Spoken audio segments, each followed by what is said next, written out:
இயேசு கிறிஸ்து நாமத்தில் அன்பின் வாழ்த்துக்கள். இந்த முதலாவது ஆராதனையிலே உங்களை சந்திப்பதிலே நான் பெருமகிழ்ச்சி அடைகிறேன். இந்த நாளிலும் நாம் எடுத்துக்கொள்ளப்பட்ட ஒரு தலைப்பு என்னவென்று கேட்டால், விருப்பம். கர்த்தர் என்ன செய்ய போகிறார்? நம் மன விருப்பத்தின்படியே நமக்கு காரியங்களை கர்த்தர் தந்தருள போகின்றார். அல்லேலூயா. விருப்பத்தையும் செய்கையும் உண்டு பண்ணுகிற கர்த்தர், நமக்கு கர்த்தர் விருப்பத்தை நிறைவேற்றுகிற ஒரு காலகட்டம் வந்திருக்கிறது. அநேக முறைகளிலே, அநேக சமயங்களிலே தேவனுடைய விருப்பம் ஒன்றாக, நம்முடைய விருப்பம் ஒன்றாக இருக்கும். நாம் விரும்புவோம், கர்த்தர் அதை வேண்டாம் என்று சொல்லுவார். இதனால் மனமடி உண்டாகும், இதனால் மனக்லேசங்கள் உண்டாகும், இதனால் பலதரப்பட்ட சங்கடங்கள் எல்லாம் வரும். ஏனென்றால் ஒரு விதமான ஆவிக்குரிய வாழ்க்கை வாழ்வார்கள். ஆவிக்குரிய வாழ்க்கையில் என்ன நடக்கும் என்று கேட்டால், ஜபத்தை முக்கியத்துவம் படுத்தி தன் மனதில் இருக்கிறதெல்லாம் செய்து ஜெபித்து கொண்டே இருப்பாங்க. அவர்கள் இஷ்டப்படி செய்து கொண்டே இருப்பாங்க. இதனால் சிலது வாய்க்கும், சிலது வாய்க்காமல் போகும். 10 குறிப்புகளிலே 2 குறிப்புகள் அல்லது சில குறிப்புகள் பதில் வராமலே போய்விடும். ஏன் என்றே தெரியாது. அப்புறம் கொஞ்ச நாள் கழித்து அவர்களே அதை விட்டு விடுவாங்க. ஏன் என்று கேட்டால், நம்முடைய விருப்பத்தை நம்ம செய்ய நினைக்கிறது, நாமே அதற்கு ஜெபம் செய்து இதை கர்த்தர் செய்து முடிக்க வேண்டும் என்று விரும்புகிறது. இது ஒரு விதமான ஆவிக்குரிய வாழ்க்கை என்று சொல்லுவாங்க. இன்னொரு சாரார் இருக்கிறார்கள், இது மிக குறுகின ஜனங்கள். இவர்கள் என்ன செய்வார் என்றால், தேவனுடைய மனதில் இருக்கிற விருப்பங்கள் தங்களுடைய வாழ்க்கை குறித்து என்ன என்று அறிந்து கொள்வார்கள். அது தேவனுடைய விருப்பம் என்று சொல்லி தனக்கு சாதகமான காரியங்களை எடுத்துக்கொள்ள மாட்டாங்க. கர்த்தருடைய வார்த்தையின்படியே அந்த தேவனுடைய இருதயத்தில் இருக்கிற நம்முடைய வாழ்க்கை குறித்த அந்த தனிப்பட்ட விதத்தில், என் வாழ்க்கை குறித்த தேவ சித்தம் என்ன, என் வாழ்க்கை குறித்ததான தேவனுடைய திட்டம் என்ன, இதை அறிகிறதுக்கு உபவாசம் இருப்பாங்க. இதை அறிகிறதற்கு என்று தேவனை தேடுகிறதற்கு அவர்கள் ஒரு வழி எடுத்துக்கொள்ளுவாங்க. இது உலகத்திலே விரல் விட்டு எண்ணிவிடக்கூடிய அளவிற்கு, அல்லது ஆயிரங்களுக்குள் இது அடங்கும். உலகம் முழுதும் சொல்கிறேன், லட்சங்கள் கூட வருவது கடினம். ஏனென்றால் இது தேவனுடைய இருதயத்தில் இருக்கிற மட்டும்தான் இவர்களுடைய ஆவிக்குரிய வாழ்க்கையாக இருக்கும். என்னை குறித்த தேவ சித்தம் என்ன, இதில் எல்லாம் அடங்கிடும். திருமணம் அடங்கிடும், பிள்ளை பேர் அடங்கிடும், வணிகம், வியாபாரம், பொருளாதாரம், கடன் பிரச்சனை, சரீர நோய், இதெல்லாம் வருவதற்கு வாய்ப்பும் குறைவாகிவிடும். கடன் பிரச்சனை, பொருளாதார தட்டுப்பாடு, சரீர பலவீனம், சுகவீனம், அங்கவீனம், முற்பிதாக்கள் சாபம், இவைகள் எல்லாம் அடிபட்டு போகிற இடம்தான் இது. என்னை கேட்டுக்கொண்டிருக்க தேவனுடைய ஜனமே, கர்த்தர் இந்த நாளிலே உங்கள் மத்தியில் அசைவாடி கொண்டிருக்கிறார். உங்களிடத்தில் கர்த்தர் அசைவாடி கொண்டிருக்கிறார். உங்களுடைய ஆவிக்குரிய வாழ்க்கை எப்படி இருக்கிறது?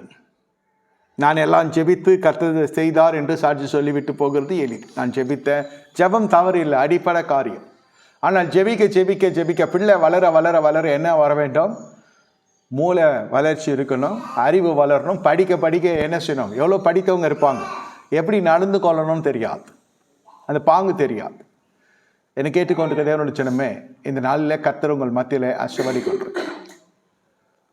ஆவிக்குரிய வாழ்க்கையில் வர வர ஜபத்திற்கு பதில் கிடைக்கிறது என்ற சந்தோஷம், கிடைக்காம போனால் துக்கம், இவைகளெல்லாம் நிறுத்தி நீங்கள் என்ன செய்ய வேண்டும்? உங்களுடைய வாழ்க்கையில் கொஞ்சம் குழந்தைய பாருங்களேன். நான் பேசுகிறேன், அவர் பேசுகிறாரு, ரெக்கார்டிங் போயின்னு இருக்கு. என்னை கேட்டுக்கொண்டிருக்க தேவனுடைய ஜனமே, கர்த்தர் அந்த நாளில் உங்கள் இடத்துல இடைப்படுகிற ஒரு காரியம்,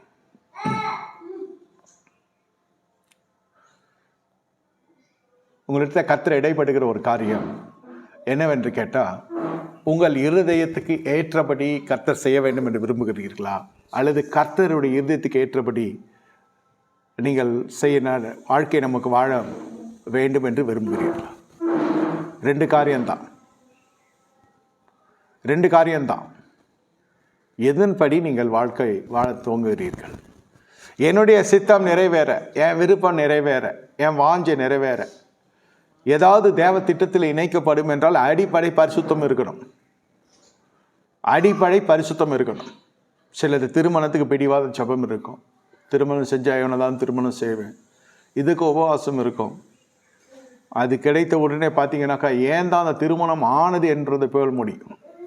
மறுபடியும் தேவ சமூகத்தில் வருகிற பொழுது அந்த இடத்துல விருப்பத்திலே பயணப்பட்ட ஜனங்கள் விபரீதத்தை சந்திக்கிறவர்களாக, விபத்துக்குரியதாக, விவேகத்துக்கு தூரமான காரியமாய் காணப்பட்டு விருப்பம்.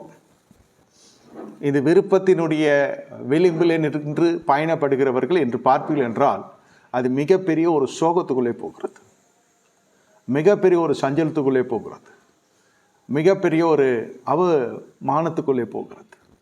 விருப்பம், நான் விரும்பினேன், நான் அதை விரும்பி செய்தேன், இதெல்லாம் ஒரு காலகட்டத்தில் போகிறது. இப்பொழுது சபையாரை பார்த்து கற்றுச் சொல்கிற காரியம் என்னவென்று கேட்டால், உங்கள் விருப்பத்தை நான் அருள் செய்கிற காலம் வந்திருக்கிறது. தேவனுடைய இருதயத்தை குளிர்கிற அளவிற்கு ஒரு சூழ்நிலை கர்த்தருடைய சமூகத்தில் நாம் பெற்றிருக்கிறோம். தேவன் இறங்கி இருக்கிறார், இரக்கம் பாராட்டி இருக்கிறார், தேவன் மனது உரிக்கிறார் என்று சொல்லலாம். இந்த நேரத்தில் போய் நான் சாக வேணாம் கேட்கக்கூடாது. என்ன, இந்த நேரத்தில் போயிட்டு நம்ம இருக்கிறத காட்டில் இறந்தால் நலமாக இருக்கும், நான் ஏன் இருக்கிறேன், இதெல்லாம் நம்ம பேசக்கூடாது. என்ன சொல்ல வேண்டும்? இதோ அடியேன், உங்கள் விருப்பம் என்ன? அந்த விருப்பத்தை கர்த்தர் நிறைவேற்றுவார். நியாயமாய், பரிசுத்தமாய், நீதியாய், தேவனுடைய ஒழுங்கின்படி வருகிற காரியம். இதற்கு தான் வசனம் ஒன்று இருக்கிறது. பல வசனங்கள் இருந்தாலும் விருப்பத்துக்குரிய வசனங்கள், குறிப்பாக 1 சாமுவேல் 20வது அதிகாரம் 4வது வசனம். அப்பொழுது யோனத்தான் தாவீதை பார்த்து, உமது மன விருப்பம் இன்னதென்று சொல்லும், அதன்படி உமக்கு செய்வேன் என்றான். உமது மன விருப்பம் இன்னதென்று சொல்லும், உமது மன விருப்பம் இன்னதென்று சொல்லும், அதன்படி உமக்கு செய்வேன் என்றான். இது யோனத்தான் தாவீதை பார்த்து சொல்லுகிறது, சரிதையில் எழுதப்பட்டிருக்கிறது. பரிசுத்தாவினர் சபையாரை பார்த்து சொல்லுகிறார், உமது மன விருப்பம் என்னதென்று சொல்லும், அதன்படி உமக்கு செய்வேன். உமது மன விருப்பம் என்னதென்று சொல்லும், அதன்படி நான் உனக்கு செய்வேன். அந்த மன விருப்பத்தை கர்த்தர் இன்று மன ரீதியிலே நம்மோடு இடைபடுகிறார். சரீர முயற்சி அற்ப பிரயோஜனமானது.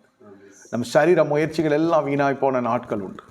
ஆனால் இப்பொழுது இதிலே சுருக்கமாய் சொல்ல வேண்டும் என்றால், இந்த சம்பவம் ஒரு மருமகனுக்கும் மாமனாருக்கும் நடுவிலே ஒரு பெரிய யுத்தம் காணப்படுகிறது. மருமகளுக்கும் மாமியாருக்கும் நடுவிலே நம்முடைய வட்டாரத்திலே, நம்முடைய அன்றாட வாழ்க்கையிலே பார்க்கிறோம். நம்ம நாட்டிலே இது இருக்கிறது. மாமியார் மருமக சண்டை தெரியும், அது சண்டை போட்டுக்கோங்க, கூடிக்குவாங்க. இது அப்படி இல்லை. இது அவனை முடித்தே தீர வேண்டும் என்ற ஒரு சூழ்நிலை. தாவீதுடைய உயிர் அவ்வளவு வெறுப்பாய் சவுல் என்ற மாமனாருக்கு காணப்படுகிறது. ஆனால் தாவீதினுடைய முகவரி அல்லது முன்னுரை குறித்து நீங்கள் அறியாததல்ல. உங்களுக்கு தெரியும், அந்த மனுஷனால் தான் இந்த மனுஷன் ராஜ்யபாரமே இருக்கிறது. அவன் சிங்காசனம் நிலைத்திருக்கிறது. பெலிஸ்தரிடத்தில் தேசம் அடிமைப்படாமல், தேசத்தினுடைய சுதந்திரங்கள்லாம் அடிமைப்படாமல் இருக்கிறது என்று கேட்டால், அதற்குரிய மூல காரணம் தாவீதை கர்த்தர் அப்படி பயன்படுத்தினார். இது எல்லாருக்கும் தெரிந்த காரியம். ஒருவேளை நீங்கள் இதே பகுதியிலே கடந்து செல்லலாம். உங்கள் நிமித்தம் நன்மை பெற்ற ஜனங்கள் இன்று உங்களை அடித்தே தீர்வன் என்று சொல்லி சுற்றி கொண்டிருக்கலாம். அதற்குரிய கங்கணம் கட்டி கொண்டு பேசி கொண்டிருக்கலாம். அதற்குரிய முயற்சிகளெல்லாம் ஈடுபட்டிருக்கலாம். என்னை கேட்டுக்கொண்டிருக்க தேவனுடைய ஜனமே, இப்பொழுது தாவீதினுடைய மன விருப்பம் என்னவென்று கேட்டால், என் உயிரை காத்தால் போதும். இப்படி பார்த்தால் மாமனார், அப்படி பார்த்தால் அபிஷேகம் தங்கியிருந்த ஒரு மனுஷன். ஒரு காலத்தில் தேவனுடைய ஆவியானவர் அந்த மனுஷனோடு வாசம் பண்ணி இருக்கிறார். இப்பொழுது அந்த ஆவியானவர் விலகி விட்டார், பொல்லாத ஆவி உள்ளே வந்து விட்டது. ஒரு காலத்தில் அபிஷேகம் இருந்தது. என்னை கேட்டுக்கொண்டிருக்க தேவனுடைய ஜனமே, ஒரு காலத்தில் அந்த அபிஷேகம் இருந்தால், இப்போ அபிஷேகம் இருந்தாலே மதிக்கிறது இல்லை, அது ஒரு கூட்டம்.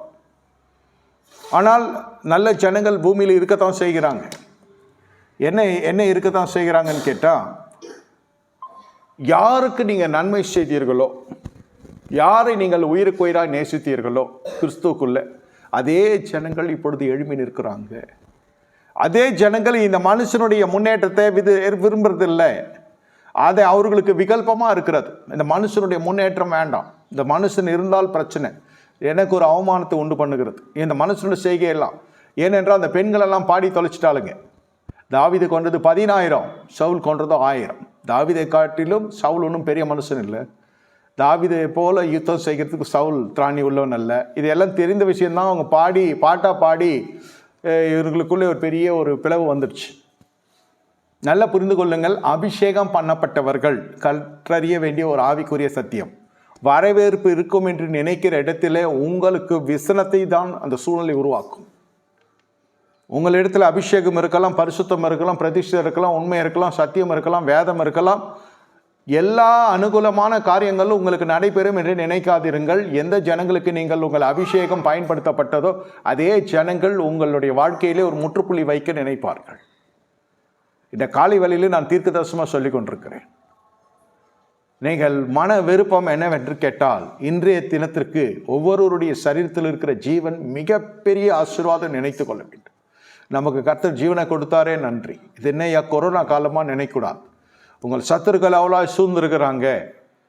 இயேசு கிறிஸ்துக்கே இந்த நிலைமை வந்துச்சு. நீங்கள் பார்த்தீங்கன்னா தெரியும், அவரை எப்படியெல்லாம் பாதுகாக்க முடியுமோ. நாசரேத் நம் ஊர் போய் சேர்கிற வரைக்கும் அந்த பயணங்கள் ரொம்ப விசனமாக இருக்கிறது. உங்கள் பயணங்கள் விசலம் இருக்கிறது என்றால் தெரிந்து கொள்ளுங்கள், இது தேவ சித்தம் அல்ல. இந்த குடும்பத்தில் போராட்டம் இருக்கிறது, இந்த குடும்பத்தில் பிரச்சனைகள், திருமணமான நாளிலிருந்து போராட்டம் இருக்கிறது. இதெல்லாம் நம்ம தேவ சித்தம் இல்லை என்று நினைத்துக் கொள்வோம். எந்த குடும்பம், எந்த குடும்ப வாழ்க்கையிலே எந்த பெண்மணியோடு அல்லது எந்த கணவன் மனைவிக்குள்ளே அல்லது கணவன் வீட்டாரால் மனைவி வீட்டாரால் எந்த குடும்பத்துக்குள்ளே ஒரு கேள்விக்குறிகள், சவால்கள், இந்த திருமணம் இந்த ஆண்டு நிலைக்குமா என்று தெரியவில்லை. அடுத்த மாதம் என்ன நடக்கும்னு தெரியல. 26 வரைக்கும் தாக்கு பிடிக்குமா தெரியல. இந்த திருமணம் எங்கே போய் முடியும் தெரியவில்லை. நான் சொல்லுகிறேன், அசௌகரியங்கள் அல்லது எதிர்மறையான சூழ்நிலையிலே பயணப்படுகிற பொழுது ஒன்று தெரிந்து கொள்ளுங்கள், உங்கள் மன விருப்பம் எப்படி இருக்க வேண்டும் என்றால் உங்கள் ஜீவனை காத்து கொள்ளுகிறதா இருக்க வேண்டும். இந்த இடத்துல இருக்கிற மிகப்பெரிய மன விருப்பம், எப்படி மன விருப்பத்தை நான் எடுத்து சொல்ல விரும்புகிறேன். அந்த மன விருப்பம் எப்படி இருக்கக்கூடாது என்பதையும் நான் சொல்ல விரும்புகிறேன். இது ஒரு குடும்ப பிரச்சனை. தாவீதின் மூலம் கர்த்தர் இஸ்ரவேலுக்கு பெரிய ஒரு விடுதலை கர்த்தர் கொடுத்தார். அதில் சவுலுடைய ராஜ்யபாரம் காக்கப்பட்டது, சிங்காசனம் காக்கப்பட்டது, என்ன அவருக்கு ஜீவன் காக்கப்பட்டது. எல்லாமே இவருக்கு அனுகூலமாக முடிந்து நஷ்டங்கள் எல்லாம் லாபமாக மாறிட்டு கனவீனம் எல்லாம் கனமாக மாறிவிட்டது. பாருங்கள், நல்லா புரிந்து கொள்ளுங்கள். உங்கள் மீது இருக்கிற அபிஷேகம் எல்லாருடைய மானத்தை காப்பாற்றதான் இருக்கும். அபிஷேகம் இந்த ஆராதனைக்கு மட்டுமல்ல, சுருக்கமாக சொல்லுகிறேன், மற்றவர்களுடைய மானத்தை காக்கிறதா உங்கள் அபிஷேகம் இருக்கும். எவ்வளோ பெரிய விஷயம் மான பிரச்சனை. ஒரு தெருவில் மட்டும் அறிமுகமான மனுஷன் என்றால் வருகிற அவமானம் அந்த 10 குடும்பத்துக்கு மட்டும்தான் தெரியும். நீங்கள் எவ்வளோ பிரபலியமாக இருக்கிறீங்களோ, எவ்வளவு உயரத்தில் இருக்கிறீங்களோ, அவ்வளவு நீங்கள் அசிங்கப்பட வேண்டிய சூழ்நிலை இருந்தால் 50 பேருக்கும் அதை தெரிஞ்சிடும். அத்தனை ஜனங்களுக்கு தெரிய வந்துடும். அப்படிப்பட்ட ஒரு ஸ்தானத்திலே இந்த சவுல் ராஜா இருக்கிறார். அந்த இடத்துல அறிமுகமே இல்லாத, அடையாளமே இல்லாத ஒரு வாலிபன் எழும்புகிறான். அபிஷேகத்தினாலே அந்த கோலியாத் என்ற பெலிஸ்தர் ராஜனை முறியடிக்கிறான், உயர்த்தப்படுகிறான். ஒரே நாளிலே பிரபலமாக்கி விடுகிறான், கீர்த்தியும் புகழ்ச்சியும் உடையவனாய் மாறுகிறான். உங்கள் அபிஷேகம் உங்களை உயர்த்தும். ஆனால் உயர்த்தும், சிங்காசனை கொடுக்கும், உங்களுக்கு சகல விதமான நன்மைக்குரிய பாதைகளை வழிவகுத்து கொடுக்கும். வனாந்திரத்தின் நாட்கள் முடிந்து விட்டது. சபை ரொம்ப எச்சரிக்கையாக இருந்து கற்றுக்கொள்ள வேண்டிய ஆவிக்குரிய ரகசியம் என்னென்று கேட்டால், மன விருப்பத்தை நிறைவேற்றுகிறார் என்றால் நம்ம நினைத்ததெல்லாம் இல்லை, எப்படி உங்கள் மன விருப்பம் இருக்க வேண்டும் என்று வகுத்து கர்த்தருடைய ஆவியினை தருகிறார். அதுதான் அங்கே ரகசியம். இப்படி நீங்கள் மனப்பான்மையை வளர்த்து கொள்ளுகிற பொழுது உங்கள் ஆவிக்குரிய ஆசீர்வாதம் மட்டுமல்ல, பூமிக்குரிய ஆசீர்வாதம் நிலைத்திருக்கும். விருப்பத்தில் பயணப்படுகிற பொழுது நமக்கு அசௌகரியம் வருகிறது என்றால் அந்த இடத்திலிருந்து நம்ம என்ன செய்வோம், போய்விடுவோம். அந்த தொழிலை விட்டு போய்விடுவோம். சில தொழில்களெல்லாம் நீங்கள் பார்த்தீங்கன்னா துவங்குவாங்க, வியாபாரம் சூடு பிடிக்கும், ஏதோ ஒரு கடையை பார்த்துருப்பாங்க, நல்ல வருமானம், ஒரு நாளைக்கு கணிசமான தொகை வருகிறது. ஒரு 25,000 ரூபாய் எடுக்கிறாங்க வச்சுக்கோங்க. ஒரு கடை போடுறாங்க, 25,000 ரூபாய் எடுக்கிறான். இந்த கடையை வச்சுருக்காங்க, 25,000 ரூபாய் எடுக்கிறத நம்மால் பார்த்துடுறான். பார்த்துட்டு இவன் ஒரு கடை ஆரம்பிக்கிறான். அதே தொழில், அதே எல்லாமே, அதே பொருள் இவனுக்கு வரல. ஒரு மாதம் ஆச்சு, 2 மாதம் ஆச்சு, வரல. இல்லை, அப்புறம் தேவ சித்தத்தை தேடுறது, அப்புறம் இதை பண்ணுறது, அதை பண்ணுறது, கடைசியில் கடையை மூட்டு போயிடுவான். அந்த 25,000 ரூபா மாதம் டெய்லி வர்ற ரொட்டேஷன் வருதுன்னா அதில் எத்தனை வருஷம் அவன் தாக்கு பிடிச்சிருப்பான் அந்த வியாபாரத்துலன்னு பார்க்கணும். எத்தனை வருஷம் இருக்கான்றது பார்க்கணும். எத்தனை வருஷம் அவன் அந்த இடத்திலே நிலைத்திருக்கிறான்னு பார்க்கணும். இத்தனை வருஷம் கழித்து தான் அந்த ஜனங்களுக்கு தெரியும், இங்கே ஒரு கடை இருக்குன்னே ஜனங்களுக்கு தெரிய வந்திருக்கும். அதுக்கே குறைஞ்சது 2 வருஷம் ஆயிருக்கும். அதனால் வியாபாரம் சூடு பிடிக்காத நேரத்திலேயே சில பேர் மூடிடுவாங்க, மெயின்டைன் பண்ண முடியாது. ஒரு மிகப்பெரிய வேலையாளாக இருப்பான். ஆனால் நிர்வாகம் என்பது வேற கலை, அதுக்குள்ளே வரணும். அதில் அடங்கி இருக்கிறது தான் இதெல்லாம். கர்த்தர் இந்த காலை வேளையிலே உங்களிடத்தில் இடைப்பட்டு கொண்டிருக்கிறார். காலை வேளையிலே உங்கள் மத்தியில் இடைப்பட்டு கொண்டிருக்கிறார். தேவன் இந்த நாளிலே உங்களோடு பேசி கொண்டிருக்கிறார்.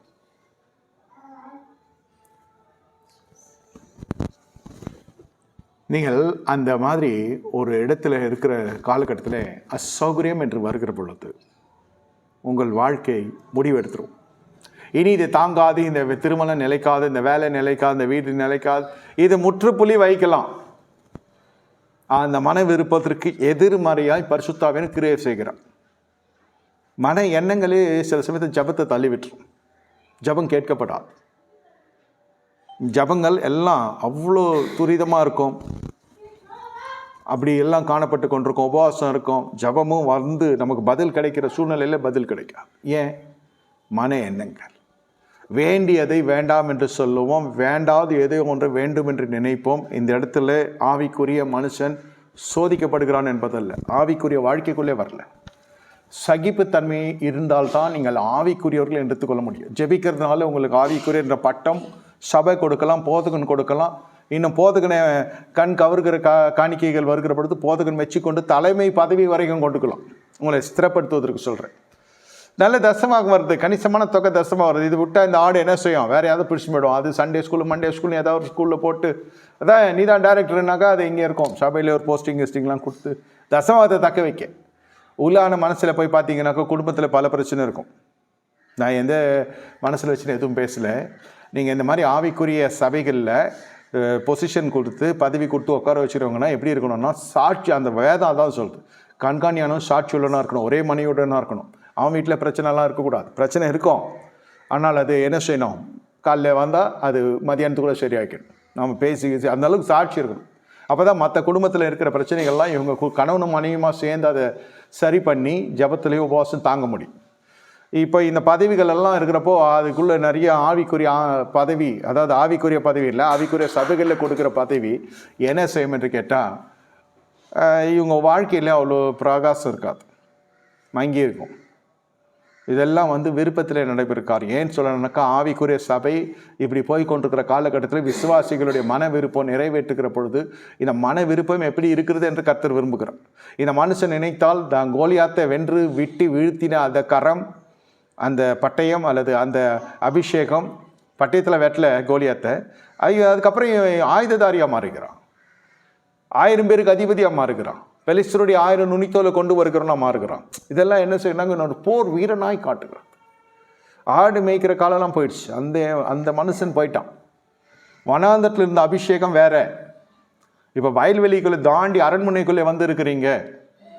இப்போ உங்களுடைய மனப்பக்கம் வேறு மாதிரி இருக்கணும். வளர வளர வளர சில பேருக்கு வளர்ச்சி இருக்காது. அதே தகப்பன் கட்டம் வீட்டில் இருந்துட்டு அப்படியே கண்ணை மூடிட்டு போயிடுவாங்க. இருக்கு ஐயா ஒரு வீடு, அதே பெரிய விஷயம் கேட்டால் சொல்லுங்க, அது பெரிய விஷயம். என் கூட படித்தவெல்லாம் வீட்டெல்லாம் விற்றுட்டு போயிட்டான். நான் அந்த வீட்டெல்லாம் தக்க வச்சு அப்படியே சுண்ணாம்படிச்சு அப்படியே தக்க வச்சு, ஓடு இருந்தால் ஓடாக இருக்கும், ஓலை இருந்தால் ஓலையாக இருக்கும், ஓலை மாற்றுவோம், ஓடை மாற்றுவோம், அவ்வளோதான். எதில் ரிஸ்க் எடுத்துக்க முடியாது. அதெல்லாம் எதனா ஆச்சுன்னு என்ன ஆகுறது? இப்படி போய் கொண்டிருக்கும். வளர்ச்சி என்பது அப்படி அல்ல.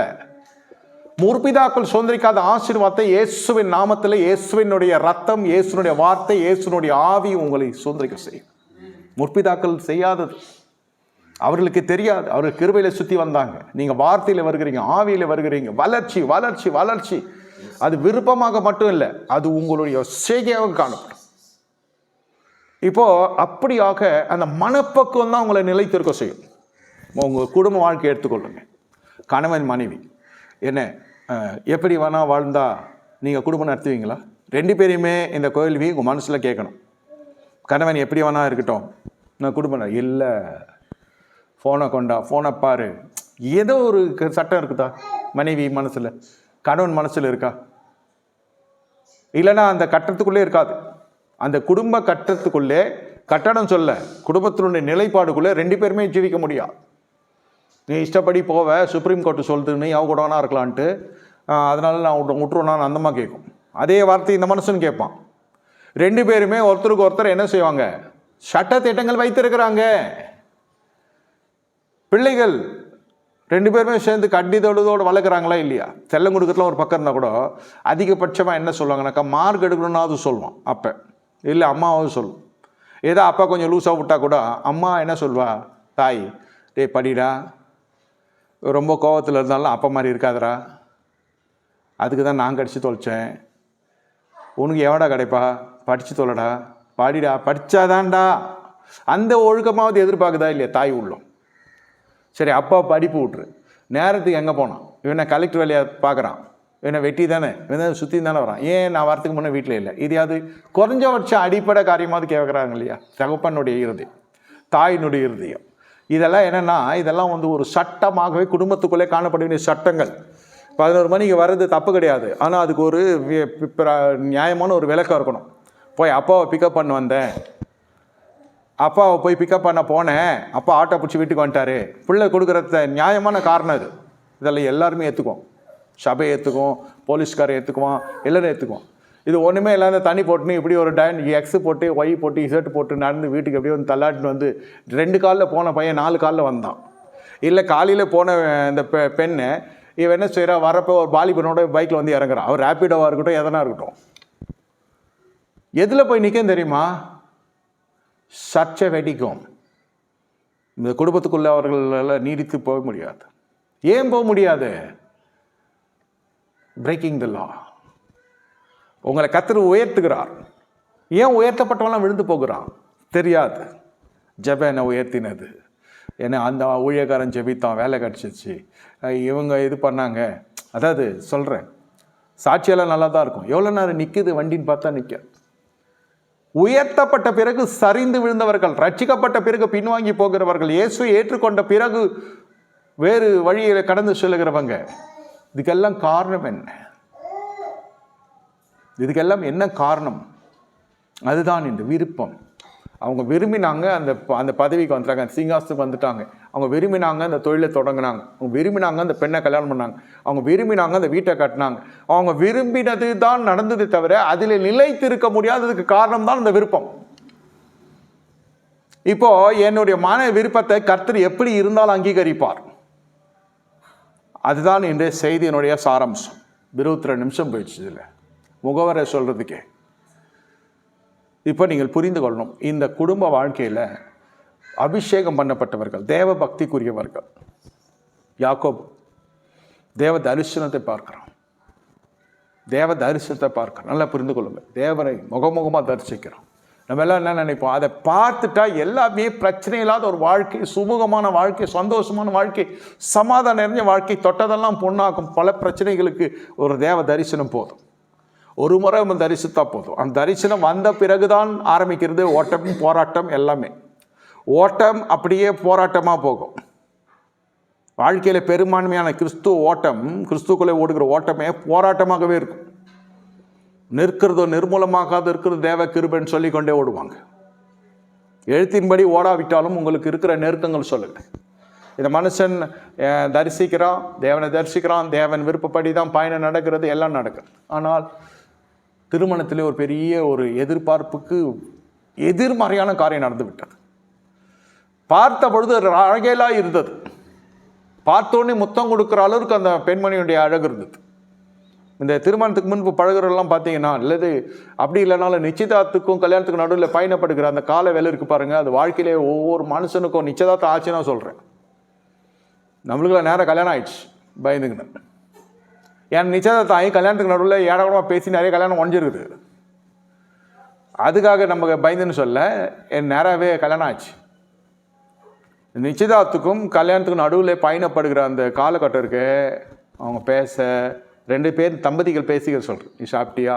நான் சாப்பிட்டேன். நீ தூங்குனியா? நான் தூங்கினேன். இந்தம்மா அலார மாதிரி அது ஃபோன் அடிச்சு எழுப்போம், ஃபோனை ஆஃப் பண்ணாத வெய்யணும். இந்த மாதிரிலாம் நிறைய, அது ஒரு மாதிரி காலம். திருமணம் ஆகி அந்த ஃபோட்டோவில் சிரிக்கிறாங்க இல்லையா, அந்த கடைசியாக அதுதான் லாஸ்ட். அப்புறம் சிரிப்பாக சிரிச்சிடும் பழப்பு. தெரியல, ஆசைப்பட்டேன் அந்த பொண்ணோட வாழணும்னு இல்லை, அந்த பொண்ணை கல்யாணம் பண்ணணும்னு ஆசைப்பட்டேன். வாழறதுக்கு ஒரு கலை, அதுக்கேற்ற தகுதி இருக்கணும். அதனால சில திருமணத்துக்கு பிறகு நிறைய திருந்தி நல்ல ஒரு உண்மையான ஒரு பரிசுத்தமானவே மாறியிருக்கான். திருமணமே அவனை மாற்றிடுச்சு. அதே போல் ஒழுக்கமாக இருந்தவன் திருமணத்துக்கு அப்புறம் மிகப்பெரிய டாஸ்மாக் வாசி ஆகிட்டான். டாஸ்மாக் வாசியாக தெரியும் இல்லையா? குடிகாரனாக ஆகிட்டான், பெரும் குடிகாரனாக ஆகிட்டான்.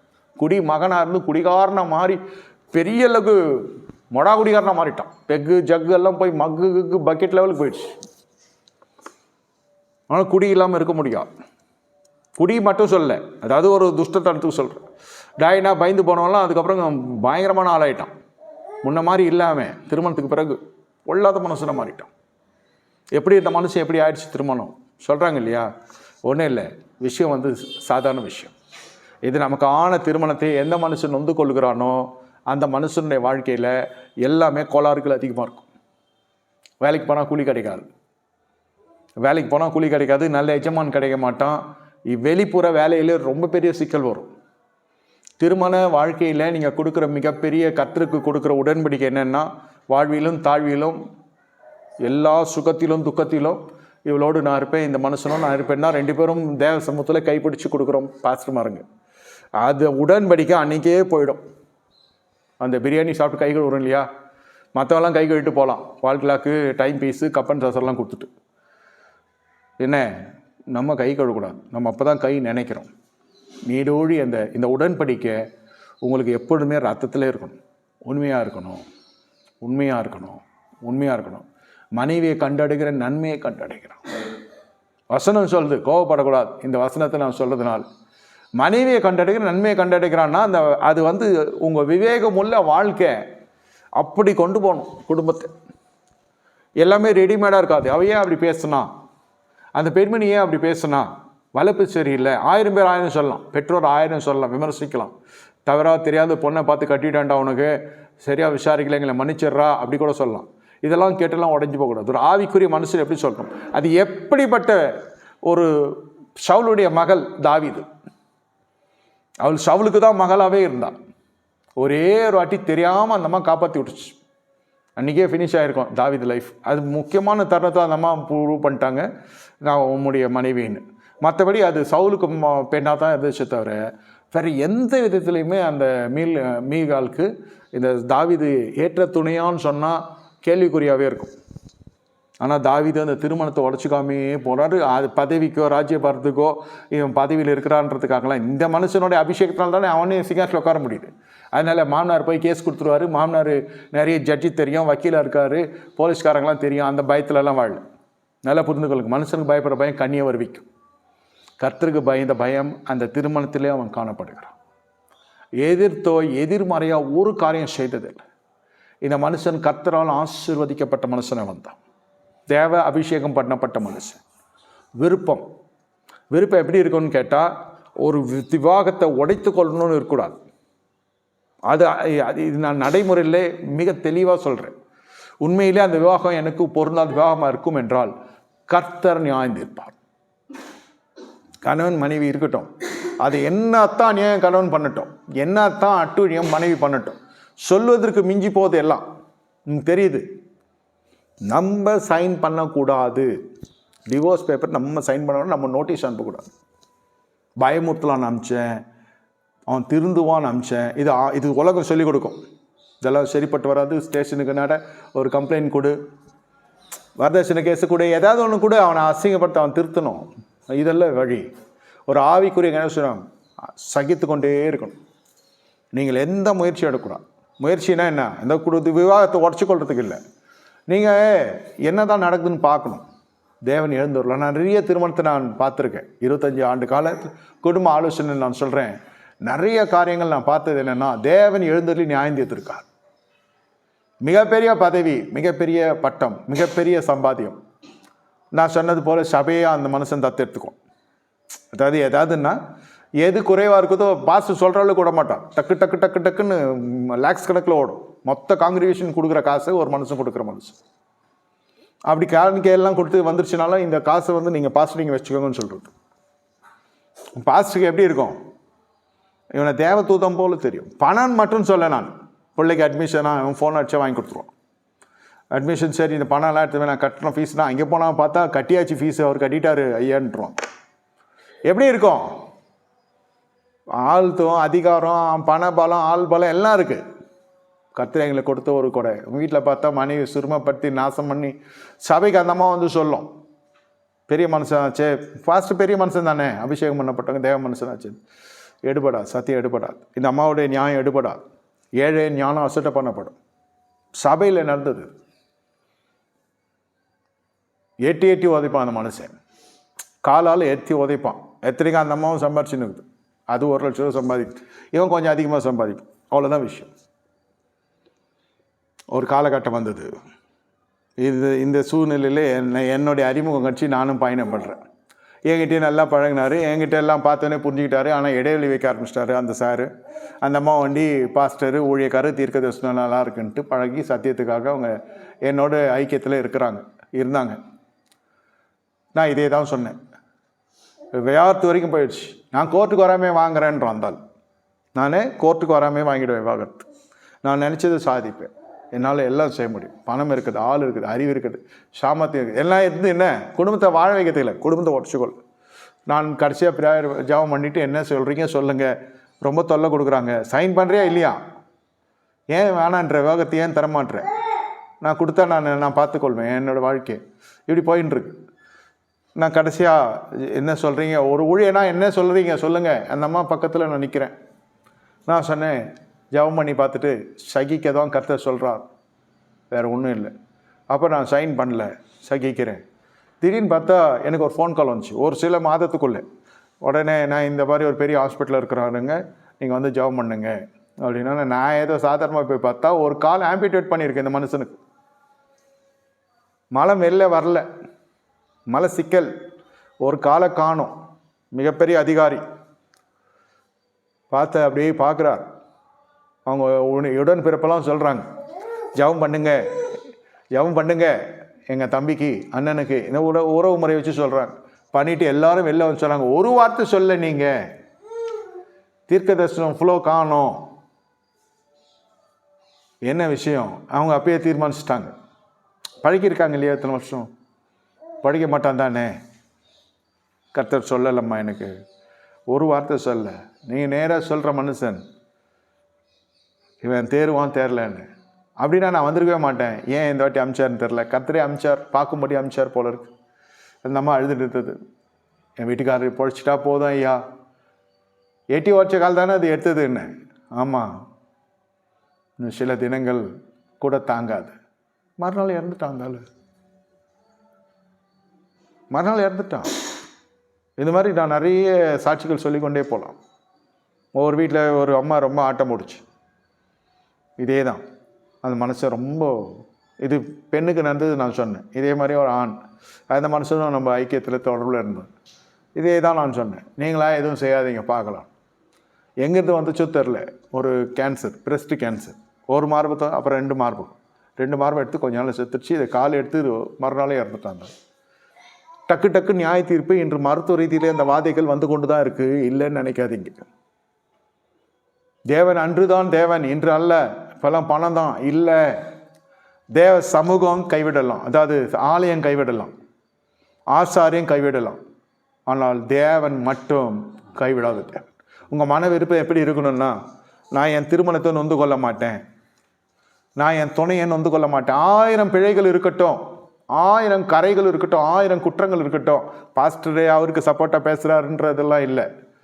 இது நெசம். உங்கள் விருப்பம் எப்படி இருக்கணும்னா, ஆண்டவரே என்னால் என் குடும்பம் உடைக்கப்படாமல் இருக்கணும்.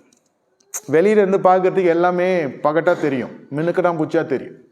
போய் அந்தந்த இடத்துல போய் நம்ம நின்று குடும்பம் நடத்தி பார்த்தா தான் தெரியும், நம்மளோட மோசமாக இருக்கும். வெளி தோற்றம் நல்லாயிருக்கும், அவங்களுக்குலாம் பிரச்சனை இல்லை, அவன் நல்ல இடத்துல பொண்ணு எடுத்தான், அவன் நல்ல ஒரு மனுஷனை கல்யாணம் பண்ணான், அப்படி தான் பறைசாற்றுக்கிற அளவுக்கு இருக்கும் நம்முடைய வண்டி, குடும்ப வாகனம் அப்படி தான் இருக்கும். இந்த படுபாயை கல்யாணம் பண்ணாது இருந்தால் நல்லா இருந்திருப்போமோ, இந்த பெண்ணை கல்யாணம் பண்ணாது இருந்தால் நல்லா இருப்போமோ, அப்படி தான் இருக்கும் வாழ்க்கை. இன்றைக்கி நிலை அப்படி தான் இருக்கும். தப்பான ஒரு டெசிஷன் எடுத்துட்டோம், தவறாக எடுத்துட்டோம், அதுக்கேற்ற மாதிரி நம்மளுடைய துணைகள் அப்படி தான் சில பிரதிபலிப்பை கொடுப்பாங்க. ஆனால் கர்த்தர் இந்த நாளில் உங்கள் மத்தியில் சொல்லுகிற காரியம், உன் விருப்பம் என்னவாக இருக்கணும்?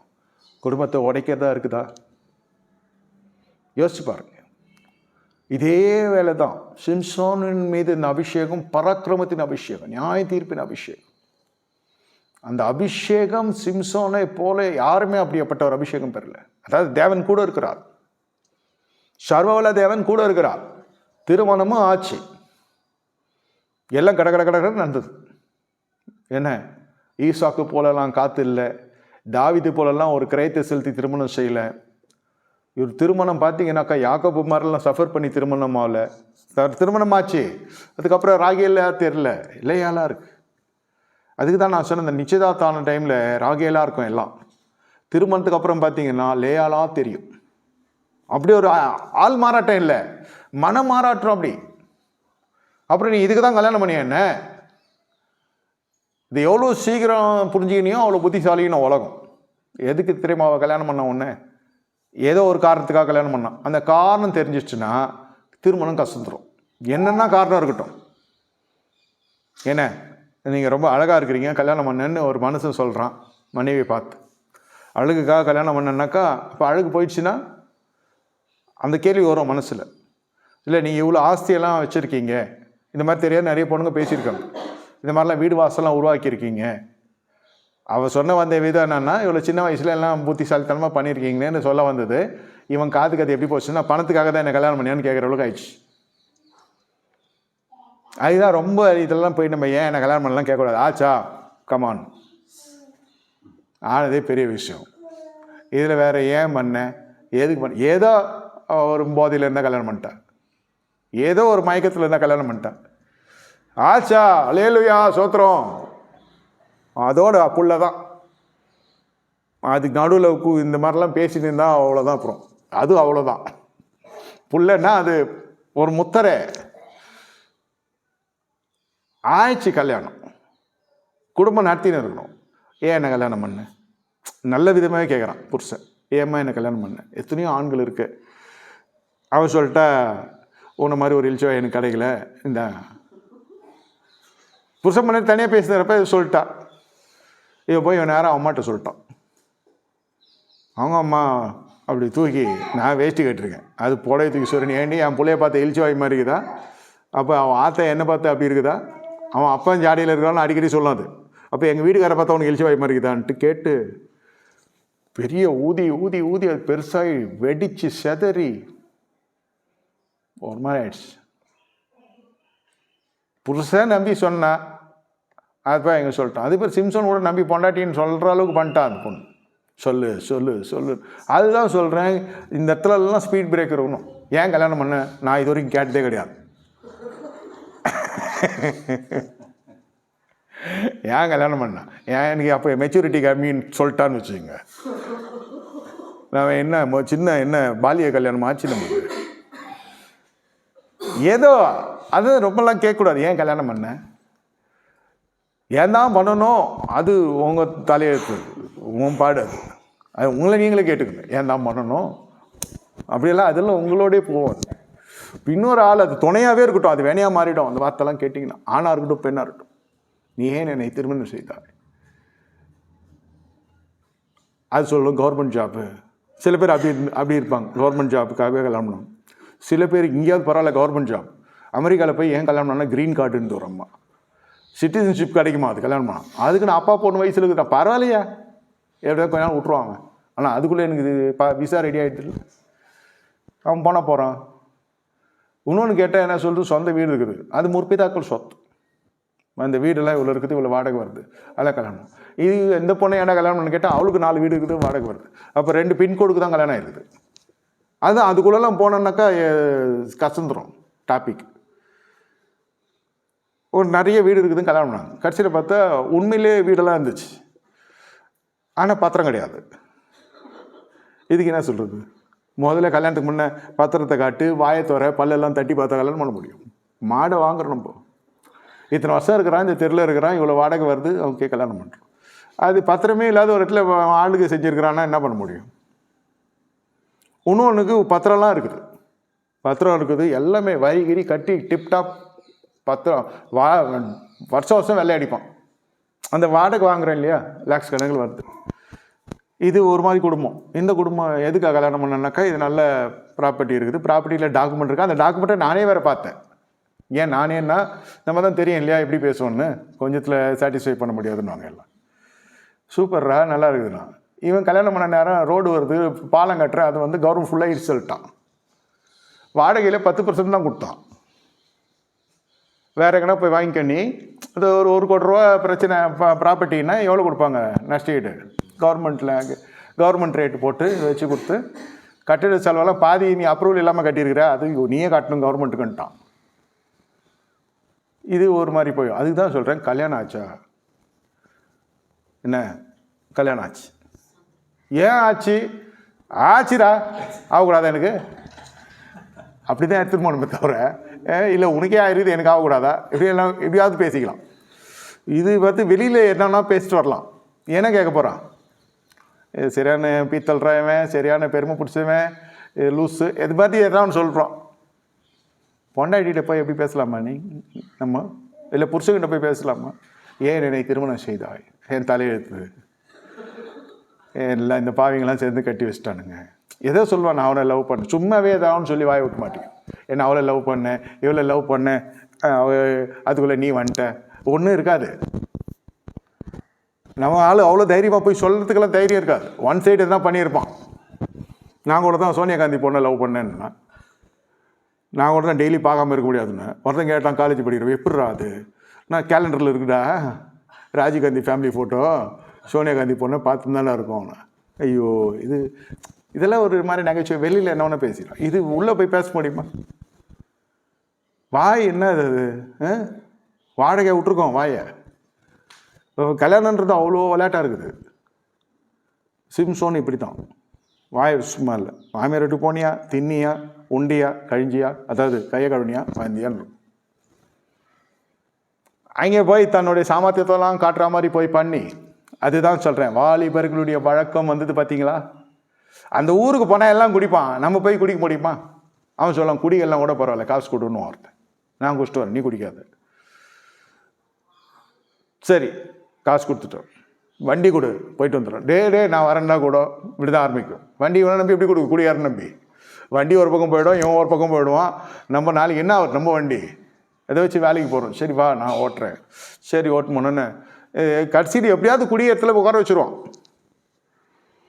ஒருத்தர் இப்படி தான் ஃபோன் பண்ணுறான், ஏதோ எங்கன்னு அது பேசுகிறேன், அலோன்னா பதில் சொல்லணும் இல்லையா, சொல்லலை. இவன் ஒரு கால் பாறைக்கு பின்னாடி உட்காந்துருக்கானா, போலீஸு சுற்றி இருக்கு.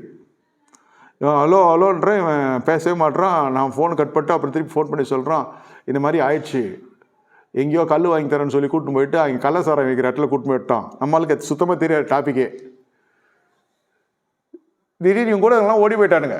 அவனுங்களாம் நல்ல ரன்னர், இவன் நம்ம சைஸில் இருப்பான், எப்படி ஓட முடியுமா? இது எங்கேயோ உருண்டு போய் எப்படியோ கல் பின்னாடி உட்காந்துன்னு இருக்கு. சரி, நான் ஒரு ஐடியா கொடுத்தேன், நீ குடிச்சியாடா? உண்மையை சொல்கிறான், குடிக்கலாம் இல்லை. சரி அப்படியே உட்காந்துக்கோ, குத்துக்கால் போட்டு கேட்டால் டாய்லெட் போயிட்டு வந்தேன்னு சொல்லு, ஊதி காட்ட சொல்லுவான், ஊதி விட்டுருவான் ஒன்று. இது அப்படியே சொல்லிச்சு. போலீஸ்காரை வந்து பிடிக்கிறப்போ, உன்னை யாரா இங்கே உட்கார சொன்னது? எங்கள் பாஸ்டருன்னா. அட பாவி, என்னடா சொல்லி கொடுத்தான் பாஸ்டர்? டாய்லெட்டு போகிறேன்னு சொல்லு, ஊத சொல்லுவாங்க, ஊதுனாலும் ஒன்றும் இல்லைன்னு விட்டுருவாங்கண்ணா. டேய், பாஸ்டர்னா என்னடா அப்படின்னா, பாஸ்டர் தான் பேர் நினச்சிட்டு இருக்கான், பாஸ்கர்ன்னு சொல்லிட்டான்னா பாஸ்டர்னு காலில் ஒன்றே தெரில. அதுக்கப்புறம் போகிறதுக்கு சர்ச்சு ஃபாதராடா அது மாதிரிலாம் சொல்லிட்டுறானுங்க உங்களுக்கு. ஏன்டா இவ்வளோலாம் போதிக்கிறான் அந்த மனுஷன், குடிக்க வேணான்னு சொல்லியாடா? நான் வந்து குளிக்கிறியே, நம்மளால் குளிக்கவே மாட்டான், எங்கே குடிக்கிறது எங்கே போய்? அது மாதிரி எந்த மாதிரி இடத்துல நம்ம பொண்ணு எடுத்தாலும் சரி, அந்த வழக்கம் நமக்குள்ளே போய் மாட்டிக்கூடாது. மச்சான் குடிக்கலாம், மாமன் குடிக்கலாம். ஒரு மிலிட்ரிக்கார் குடும்பத்தில் போய் ஒருத்தர் மாட்டிக்கினான் விசுவாசி, எல்லாம் பாயசம் குடிக்கிற மாதிரி குடிச்சுட்டுங்குதுங்க, எல்லாம் குடிச்சிட்டு இவனை பார்த்து சிரிக்குதுங்க, லூஸ் மாதிரி இருக்கிறான் அந்த இல்லைன்னு. இவன் குடிக்கலன்றது எல்லாம் பொம்பளைங்க ஆம்பளைங்க எல்லாம் சிரிக்குதுங்க, இவனை பார்த்து தெருவே சிரிக்குது. உண்மையிலே குடிக்க மாட்டியா, பொய் சொல்கிறியா? இல்லை, இவன் பொண்டாட்டியும் குடிச்சிட்டு வந்திருக்கா.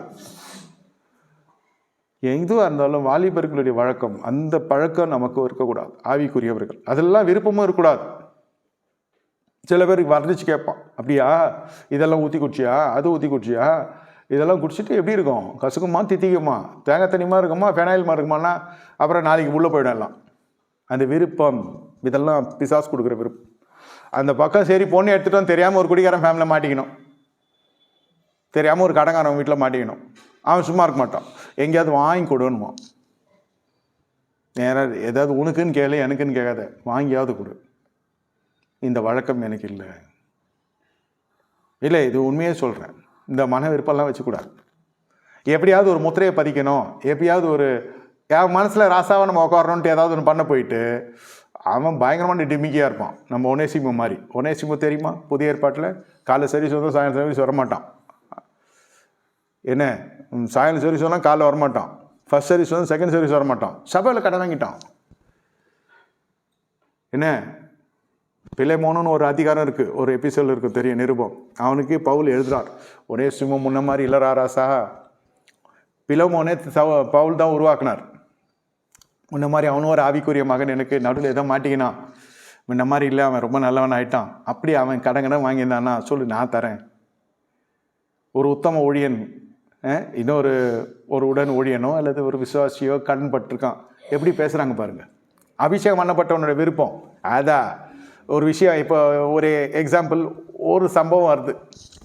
சபையில் கடன் கொடுத்தவன் வந்து பாஸ்டர் கிட்ட சொல்கிறான், இந்த மாதிரி இது மனுஷன் ஒரு ஐயா ஒரு அம்மா காசு கொடுத்தா, ஒரு அம்மா ஒரு ஐயா காசு கொடுத்தாங்களோ, வந்து பாஸ்டர் இந்த மாதிரி பண்ணிட்டான் அந்த ஆள்.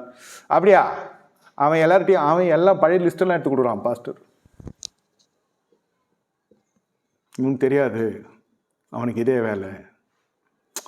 எப்படி இருக்கும்? அவனுக்கு பிள்ளைகள் இருக்குது, அந்த திருமணம் அந்த சபையில் ஆகணும்.